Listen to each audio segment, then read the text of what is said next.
The morning of January 12, 1945, Yokosuka Naval Arsenal, Japan. Commander Shiro Nakagawa stands before a workbench in a windowless basement laboratory. Before him, resting on a white cloth, lies a metal cylinder roughly the length of his hand. It weighs perhaps 700 grams. The object arrived 3 days ago in a wooden crate marked Priority Technical Intelligence Peleliu Recovery. It is an American 5-inch anti-aircraft shell nose cone, a dud, recovered from the beach at Peleliu Island after the Americans had taken it 4 months earlier, in September of 1944. The shell itself, the brass casing, the high explosive, the propellant, all of that has been removed. What remains is just the fuse, the trigger mechanism, the thing that tells the shell when to explode. Nakagawa has been examining artillery fuses for 17 years. He knows what they should look like: a simple mechanical device, a spring-loaded pin, a delay mechanism calibrated by hand before firing. Maybe a small chemical timer if you're being sophisticated. This is not that. Through the viewing lens of his magnification device, he can see something that shouldn't exist: vacuum tubes, radio components, circuitry etched onto ceramic, a miniature battery system. The Americans have built a radar set small enough to fit inside an artillery shell, a radar that can withstand the force of being fired from a gun 20,000 times the force of gravity, a radar that can detect an aircraft, calculate the closing distance, and detonate at precisely the right moment for maximum lethality. If this device works as designed, Nakagawa thinks, then every kamikaze pilot we have sent against the American fleet in the last 3 months has been flying into an invisible wall, a wall made of mathematics and radio waves and industrial precision that Japan cannot match. He sets down his tools. He needs to write a report, but first, he needs to understand exactly what he is looking at, because inside this small metal cylinder is the answer to a question that has been haunting Japanese Naval Command since October of 1944. Why are the kamikazes failing? If you're enjoying this deep dive into the story, hit the subscribe button and let us know in the comments from where in the world you are watching from today. To understand why this object represents such a profound shock to Japanese military thinking, we need to go back 6 months earlier, to the moment when the kamikaze was born. October 25th, 1944. The Battle of Leyte Gulf, Philippines. The largest naval battle in human history is reaching its climax. Vice Admiral Takejiro Onishi, commander of the 1st Air Fleet, has just authorized the formation of the first official kamikaze unit, the Shimpu Special Attack Unit, 24 volunteer pilots. Their mission: crash their bomb-laden aircraft directly into American aircraft carriers. The tactic is not new. Desperate pilots throughout the war had occasionally chosen to crash their damaged aircraft into enemy ships rather than ditch in the ocean. But this is different. This is doctrine. This is strategy. This is a calculated military response to an impossible situation. By October of 1944, Japan's situation in the Pacific is dire. The Imperial Japanese Navy has lost most of its carrier-based aviation in the Battle of the Philippine Sea 4 months earlier. The engagement the Americans call the Great Marianas Turkey Shoot. Japan lost approximately 600 aircraft in a single day. Experienced pilots, men who had trained for years, are gone. What remains are teenagers with perhaps 60 hours of flight time, boys who can barely land an aircraft on a carrier deck, let alone engage in complex aerial combat against American pilots who have hundreds of hours of combat experience. The mathematics are brutal. A conventional dive bombing or torpedo attack requires the pilot to approach the target, line up the attack run, release the weapon, and then escape. Each phase presents opportunities for American anti-aircraft fire to shoot down the attacker. Success rates for conventional attacks against American fleet units in 1944 averaged around 3 to 4%. 96 or 97 aircraft lost for every successful hit. The kamikaze changes the equation. The pilot becomes the guidance system. No need to release a weapon and hope it tracks true. No need to escape. Just aim the aircraft now, essentially a manned missile at the target, and maintain course until impact. In theory, this should dramatically increase hit probability. A human brain, even an inexperienced one, is still a better guidance system than the primitive mechanical bomb sights of 1944. The first Kamikaze mission launches at 10:30 in the morning on October 25th. 5 Mitsubishi, A-6 M0 fighters, each carrying a 250-kilogram bomb. The leader is Lieutenant Yukio Seki, a 23-year-old former instructor pilot. He did not volunteer. When asked by Admiral Onishi to lead the first mission, Seki had replied, "You absolutely must let me do this." But his diary, recovered after the war, tells a different story. He wrote, "Japan's future looks dark. I am resigned to the worst." The 5 aircraft find the American escort carrier group off Samar Island. The carriers are small converted merchant hulls, designed to ferry aircraft rather than serve as frontline combat vessels. They are screened by a handful of destroyers and destroyer escorts. The Kamikazes attack through intense anti-aircraft fire. Lieutenant Seki's Zero penetrates the defensive screen. His aircraft strikes the USS Streetlow on the flight deck. The bomb detonates. Secondary explosions follow as aviation fuel and armed aircraft on the deck catch fire. Within 30 minutes, the Streetlow is listing heavily. Within an hour, she sinks. 830 men escape, 113 are killed. It is exactly what the kamikaze doctrine was designed to achieve. 1 pilot, 1 aircraft, 1 bomb, 1 sunk American aircraft carrier. But what the initial reports to Tokyo do not emphasize what gets buried in the excitement of the street. Low's sinking is this. Of the 5 kamikazes that launched that morning, 4 were shot down before reaching their targets. An 80% failure rate on the very first mission. The Americans are getting better at shooting them down. By December of 1944, Japanese naval intelligence is receiving troubling reports from across the Pacific. Kamikaze missions that should be succeeding are failing at unprecedented rates. Not failing because pilots lose their nerve, though that happens too, more often than official reports admit. Failing because American anti-aircraft fire is becoming impossibly accurate. The statistics tell the story. In late October, kamikaze missions achieved hit rates of approximately 18 to 20%.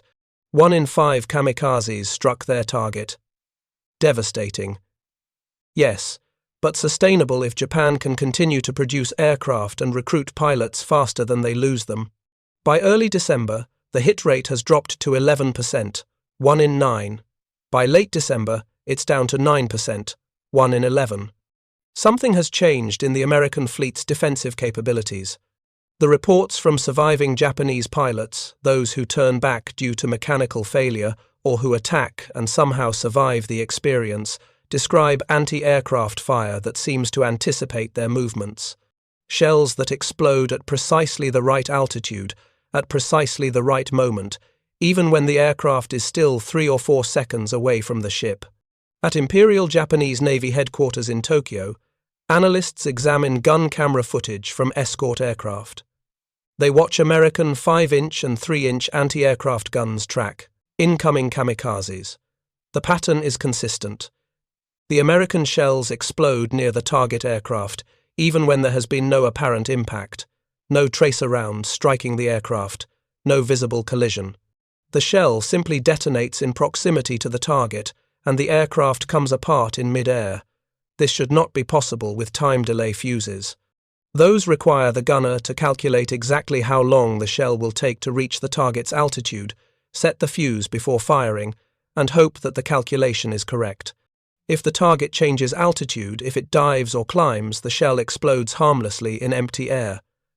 But the American shells are exploding at the right place, regardless of what the Japanese pilot does. It's as if each shell knows where the aircraft is. As if each shell can see. The breakthrough comes in late December of 1944. A Japanese salvage team working on Peleliu Island, taken by the Americans in September after a brutal 2-month battle, finds an unexploded American 5-inch shell partially buried in coral. The shell appears intact. The explosive charge has not detonated. The fuse, for whatever reason, failed to function. This is extraordinarily valuable. Throughout the war, both sides have gone to great lengths to recover enemy equipment for analysis. Failed weapons are particularly useful because they can be disassembled without risk. A functioning fuse will detonate if you tamper with it. A failed fuse is an intelligence goldmine. The shell is carefully excavated, packed in padding, and shipped back to Japan. It arrives at Yokosuka Naval Arsenal, the Imperial Japanese Navy's primary research and development facility, on January 9, 1945. Commander Shiro Nakagawa is assigned to lead the analysis team. At 43 years old, he is one of Japan's leading experts in fire control systems. A graduate of the Imperial Japanese Naval Academy at Etajima, he spent the 1930s studying naval gunnery and radar technology. He has worked on the development of Japan's own fire control radars, including the Type 21 air search radar installed on Japanese battleships and heavy cruisers. He knows radar. He knows what is theoretically possible with the technology available in 1945. He knows the limitations, the size requirements, the power consumption, the precision needed for manufacturing the components. What he is looking at on his workbench should not exist. The first step in analyzing an unknown device is to examine it without disturbing it. Nakagawa orders X-ray photography of the fuse assembly. The X-ray plates, developed in the Arsenal's photography lab, reveal internal structures that make his team stop and stare. There are vacuum tubes inside the fuse, multiple tubes. Each one is perhaps a third the size of a conventional radio tube. They are reinforced, clearly designed to survive the shock of being fired from a gun. There are capacitors devices for storing electrical charge. There are resistors devices for controlling electrical current. There is a battery system, compact and apparently activated by the shell's rotation when fired. And there is an antenna, a small loop of wire that will broadcast and receive radio signals. The Americans have not simply miniaturized a radar set. They have redesigned the entire concept of radar from the ground up to fit inside an artillery shell. Nakagawa's preliminary report, written on January 14th and sent to Naval General Staff in Tokyo, is careful and precise. He lists the components he can identify from the X-rays. He notes the sophistication of the miniaturization. He estimates the probable operating principle. The fuse transmits a continuous radio signal. When that signal reflects off a metal object, an aircraft, the returning echo will be shifted in frequency due to the relative motion between the shell and the target. This is the Doppler effect, the same principle, that makes a train whistle change pitch as it passes you. By measuring the frequency shift, the fuse can calculate how close it is to the target. When the distance reaches a predetermined threshold, the fuse triggers detonation. The report concludes with a single sentence that represents a profound admission of technological inferiority. If this device functions as intended, current Japanese air attack tactics must be considered obsolete. The decision to open the fuse is not taken lightly. There is always the possibility of anti-tamper mechanisms, small charges designed to destroy the device if someone tries to disassemble it. The Americans and British have used such mechanisms on their more sensitive equipment. A premature detonation could kill the analysis team and destroy the only intact example Japan has captured. Nakagawa's team spends a week studying the X-rays, looking for any sign of anti-tamper explosives. They find none. The Americans, it seems, are confident enough in the sophistication of the device that they do not feel the need to booby-trap it. Or perhaps they understand that even if Japan captures one and figures out how it works, Japan lacks the industrial capacity to manufacture it. On January 22, 1945, Nakagawa carefully removes the outer casing of the fuse assembly. What he finds inside exceeds even his most pessimistic expectations. The vacuum tubes are a miracle of engineering. Conventional vacuum tubes in 1945 are fragile devices. A glass envelope containing a heated filament and various electrodes in vacuum. They break if you drop them, they shatter if subjected to shock. The idea of putting one inside an artillery shell and firing it from a gun, subjecting it to accelerations of 20,000 times normal gravity, is absurd. Yet here they are, 5 tubes, each one carefully reinforced. The glass is thicker than normal tubes. The internal elements are mounted on shock-absorbing springs. The entire assembly is potted in a rubber-like compound that cushions the tubes against acceleration forces. Even more impressive is their size. Japan's smallest vacuum tubes in 1945 are perhaps 2 inches long and half an inch in diameter. These American tubes, later designated as proximity fuse tubes or VT tubes, are barely an inch long and perhaps a third of an inch across. The miniaturization required to produce them is beyond anything in Japan's current manufacturing capability. The circuit design is equally sophisticated. The components are mounted on a ceramic base, using a technique that Nakagawa has only seen in theoretical papers, printed circuit technology, where conductive traces are etched or deposited directly onto an insulating substrate. Japan's radio equipment in 1945 still uses hand-wired components mounted on terminal strips. The Americans have moved beyond that entirely. The battery system is perhaps the cleverest part of the design. It must remain inert during storage, and transport a live battery would eventually discharge and render the fuse useless. But it must activate instantly when the shell is fired. The American engineers solved this by using the shell's rotation. A small generator, driven by the spinning motion of the shell as it travels through the air, produces electricity that charges the battery and powers the electronics. Before firing, everything is dead and safe. The moment the shell leaves the gun, power flows. Lieutenant Takeshi Maeda, a junior engineer on Nakagawa's team and a specialist in radio technology, spends 3 days studying just the radio frequency circuit, the part that generates and receives the radar signal. On January 25th, he writes in his personal diary, "We are trying to copy a symphony when we have only toy instruments. I understand the notes, but we cannot produce the music. The precision required is beyond our current manufacturing capability by at least 5 years, perhaps 10. Nakagawa requests technical intelligence reports from other captured American equipment. What he receives over the following week paints a picture that is both clear and devastating. The VT proximity fuse, as the Americans call it, with VT supposedly standing for variable time to disguise its true nature, is not a prototype. It is not an experimental weapon deployed in limited numbers. It is standard equipment across the entire American Navy and, increasingly, the American Army as well. Captured documents from the Philippines indicate that American factories are producing these fuses at a rate of approximately 70,000 per day. 70,000 per day. By the time Japan recovers its first intact example in January of 1945, the Americans have manufactured somewhere between 40 and 50 million of them. For context, Japan's entire production of all types of artillery fuses in 1944 totaled approximately 12 million units. The Americans are producing VT fuses alone at a rate that exceeds Japan's total fuse production by a factor of 20. The industrial disparity is staggering, but it gets worse.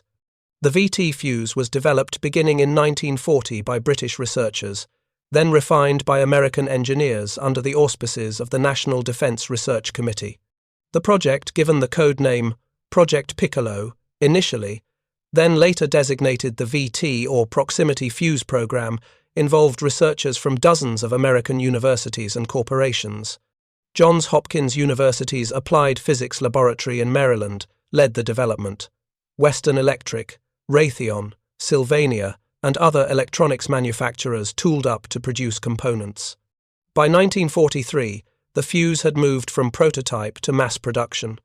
The first combat use was in the Pacific, in January of 1943, nearly 2 years before Japan even understood what they were facing. The USS Helena used VT-fused 5-inch shells to shoot down Japanese aircraft during the Battle of Rennell Island. The results were immediately apparent. Dramatically increased hit probability, even at night when visual tracking was nearly impossible. Initially, the Americans restricted VT fuse use to naval engagements over water.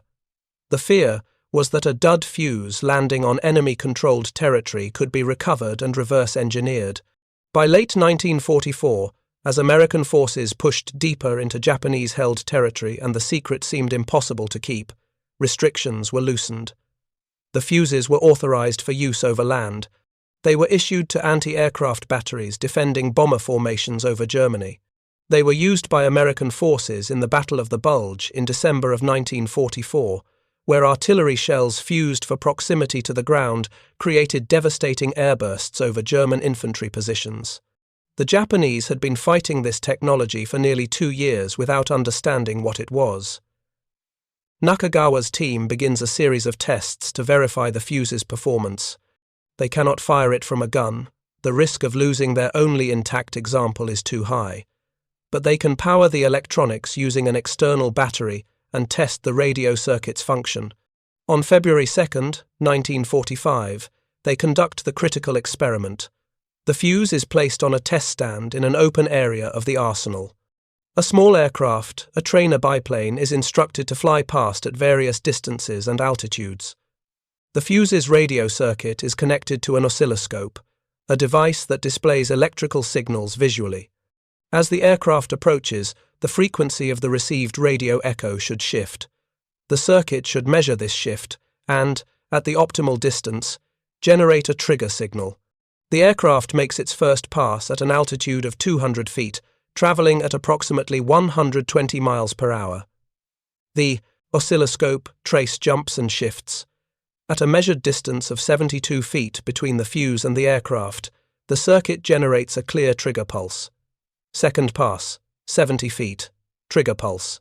Third pass. The aircraft is instructed to climb and dive during the approach, changing altitude unpredictably. 68 feet, trigger pulse. The fuse works exactly as designed. It doesn't matter if the target is climbing, diving, or maneuvering. It doesn't matter if visibility is poor.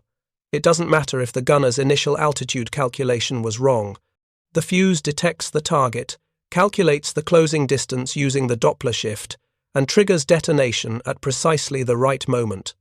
For a kamikaze pilot diving toward an American ship at 300 miles per hour, the kill zone created by a single 5-inch shell with a VT fuse is approximately 60 to 70 feet in radius, roughly matching the lethal fragmentation radius of the shell's explosive charge. The pilot has no warning. By the time he sees the explosion, metal fragments are already shredding his aircraft's control surfaces, puncturing his fuel tanks, tearing through the engine. There is no evasive maneuver. There is no way to dodge it. The mathematics are absolute.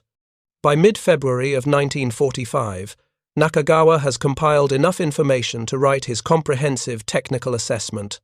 The report is 47 pages long, including detailed diagrams of the fuse's internal components and a mathematical analysis of its operating principles.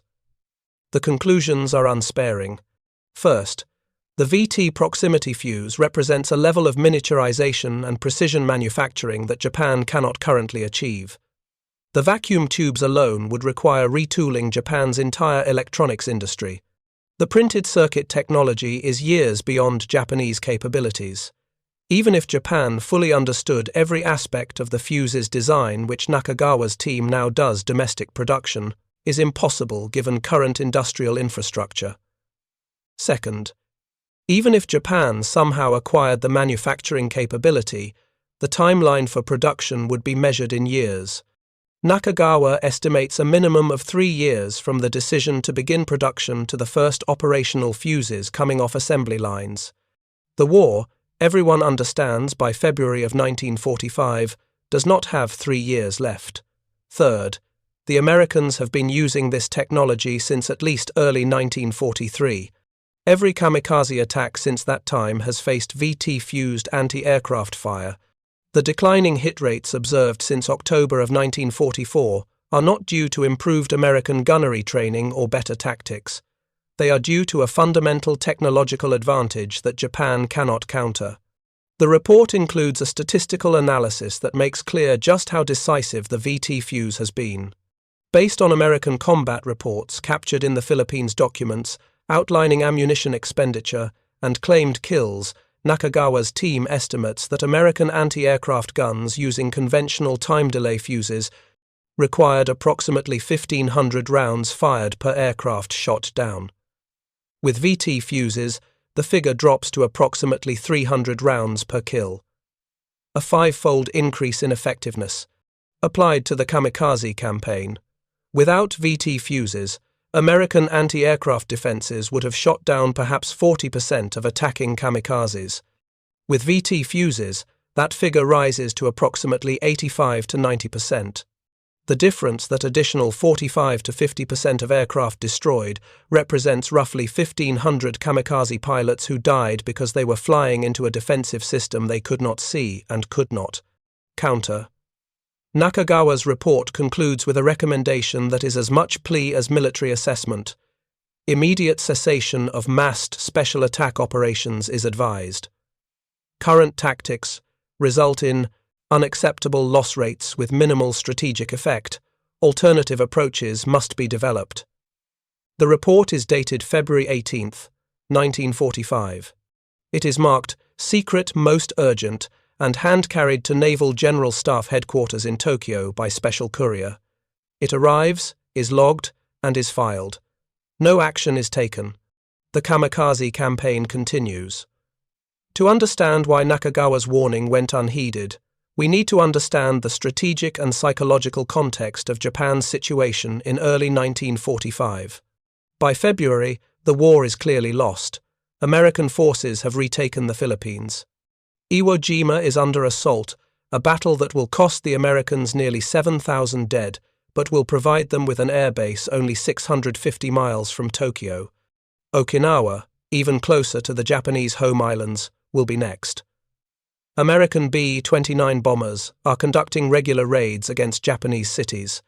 The firebombing of Tokyo in March will kill more people in a single night than either of the atomic bombs will in August. The Soviet Union, having defeated Germany in Europe, is redeploying forces to the Far East. Stalin has promised the Americans he will declare war on Japan within 3 months of Germany's surrender. Everyone in Japanese leadership understands what this means. A two-front war, with the Americans attacking from the sea and air, while Soviet forces invade Manchuria and potentially the northern home islands. In this context, the kamikaze is not primarily a military tactic. It is a psychological weapon aimed at the American public. The calculus is brutal, but clear. Even if kamikaze hit rates are low, even if most pilots die without achieving anything, each successful attack that sinks an American ship or kills American sailors adds to the butcher's bill the United States must pay to conquer Japan. Make that bill high enough, and perhaps the Americans will agree to a negotiated peace that preserves something of the Japanese empire. Perhaps they will allow the emperor to remain. Perhaps they will not insist on unconditional surrender. It is a strategy born of desperation, and it requires, above all, that the attacks continue, that the sacrifice continue, that Japan demonstrate its willingness to fight to the very end, regardless of cost. Nakagawa's report, with its careful technical analysis and its recommendation to stop kamikaze operations, threatens this narrative. It suggests that the sacrifice is pointless, that Japanese pilots are dying not because they are heroes overcoming impossible odds, but because they are flying into a technological buzzsaw that renders heroism irrelevant. This is not a truth that can be admitted in February of 1945, and so the report is filed, and the operations continue. If you find this story engaging, please take a moment to subscribe and enable notifications. It helps us continue producing in-depth content like this. The Battle of Okinawa begins on April 1, 1945. It will become the largest amphibious assault in the Pacific War. 183,000 American troops land on the island, supported by more than 1,300 ships. The Japanese defense includes approximately 77,000 regular troops and approximately 40,000 impressed Okinawan civilians forced to fight. The kamikaze campaign during Okinawa, designated Operation Tengo by Japanese planners, represents the largest and most sustained use of special attack tactics in the entire war. Over the 82 days of the battle, Japan will launch approximately 1,900 kamikaze sorties. Nearly 2,000 pilots will die. The results are mixed. 38 American ships are sunk, most of them smaller vessels, destroyers, destroyer escorts, landing craft. 368 ships are damaged, some severely. American casualties among naval personnel are significant. Nearly 5,000 dead, an equal number, wounded. But the strategic effect is negligible. The American advance is not stopped. It is not even significantly slowed. Okinawa falls in late June. The Americans gain air bases even closer to the Japanese home islands, launching points for the final invasion that everyone expects to come in the fall of 1945. And the kamikaze hit rate during Okinawa, the percentage of attacking aircraft that successfully strike their targets, is approximately 11%, 1 in 9. Admiral Richmond Kelly Turner, commander of American amphibious forces at Okinawa, later wrote in his after-action report, "The employment of VT fuses in 5-inch and 3-inch anti-aircraft mounts was decisive in reducing kamikaze effectiveness. Estimated kill probability increased by 400% over conventional fusing. 400%. 4 times as many kamikazes shot down because of a single technological advantage." In Yokosuka, Commander Nakagawa continues his analysis work through the spring and summer of 1945. Additional VT fuse specimens arrive as American forces capture more Japanese-held territory. Some are intact, some are fragments. All of them confirm what the first specimen revealed. The Americans are manufacturing these devices at industrial scale, with quality control that ensures near-perfect reliability.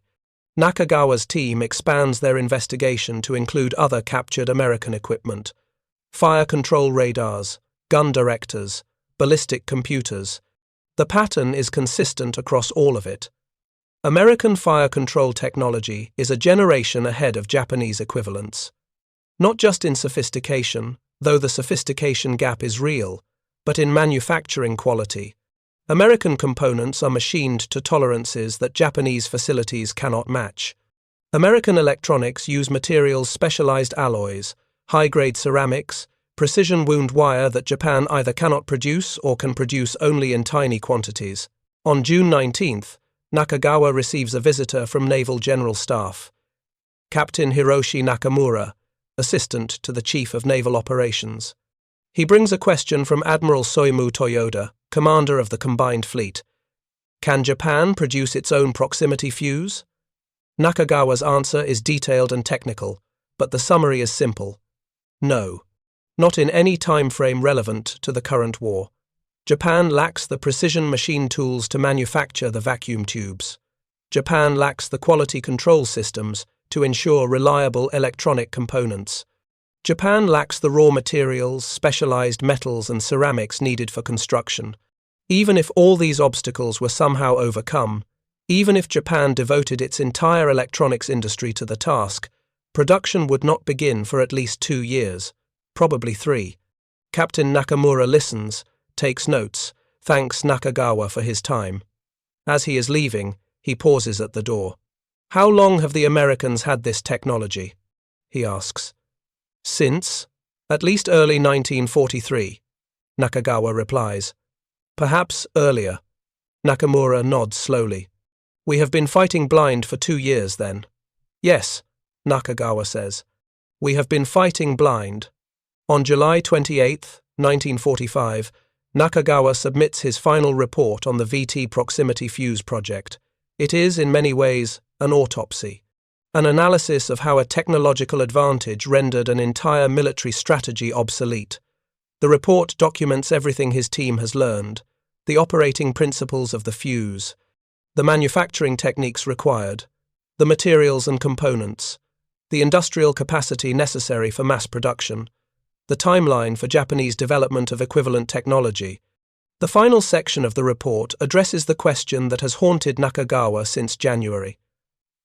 Could Japan have done anything differently? His answer is nuanced.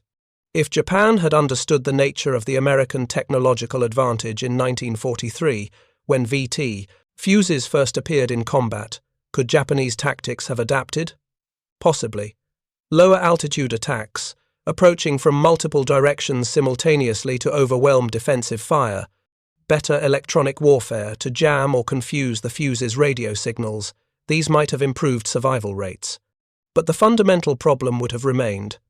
Japan was fighting an enemy with industrial capacity, research infrastructure, and technological sophistication that exceeded Japanese capabilities by an order of magnitude.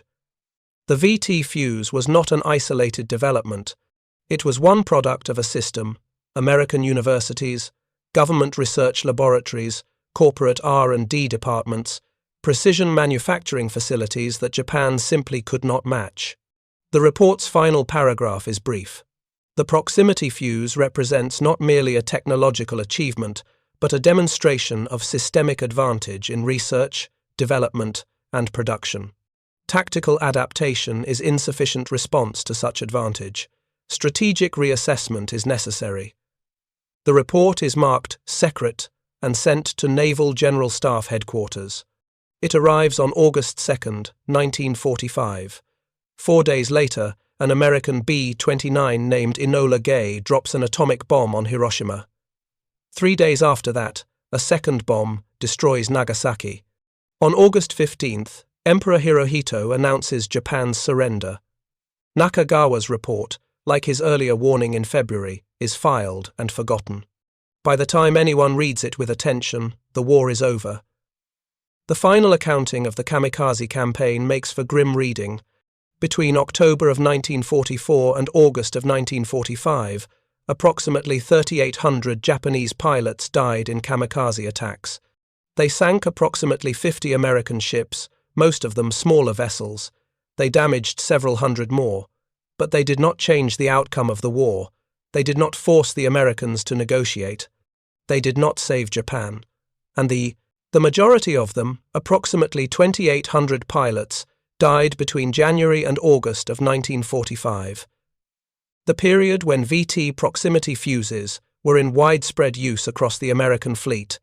Modern analysis, using detailed records of American ammunition expenditure and Japanese attack patterns, suggests that without the VT fuse, kamikaze hit rates would have remained in the 18 to 20% range, seen in October and November of 1944.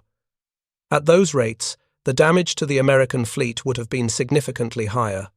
Perhaps 70 or 80 additional ships sunk, perhaps 5,000 additional American casualties, still not enough to change the war's outcome, still not enough to force a negotiated peace, but enough to matter. Enough to be more than a futile gesture. The VT proximity fuse took even that away. It reduced the kamikazes to a waste, a sacrifice that achieved almost nothing. In the decades after the war, Commander Nakagawa rarely spoke about his work on the proximity fuse. He survived the war, worked in Japan's post-war electronics industry, and died in 1978 at the age of 76. He gave few interviews. But in 1965, a journalist from the Asahi Shimbun asked him about his wartime experiences.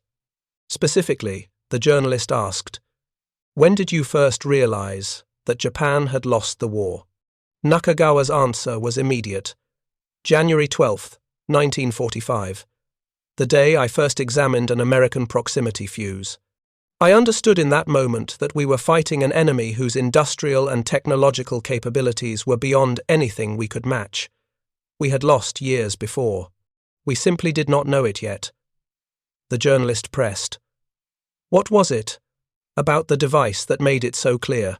Nakagawa thought for a moment. It was not the sophistication of the design, though that was impressive. It was not the miniaturization, though that too was remarkable. It was the fact that the Americans could produce 70,000 of these devices per day, that they could treat this miracle of engineering as a consumable item, to be manufactured by the millions and expended freely. That level of industrial capacity that was beyond Japan's ability to counter. Did you report this to your superiors? The journalist asked. Yes, multiple times. And, Nakagawa smiled sadly, they filed my reports, and sent more pilots to their deaths. There is a small museum in Yokosuka today, on the site of the old naval arsenal. Most of it is dedicated to the Japanese Maritime Self-Defense Force, the post-war successor to the Imperial Japanese Navy. But in a corner of the building, there is a small exhibit on wartime technical intelligence. In a glass case, there is a cutaway model of an American Mark 53 VT proximity fuse. The components are labeled in Japanese and English.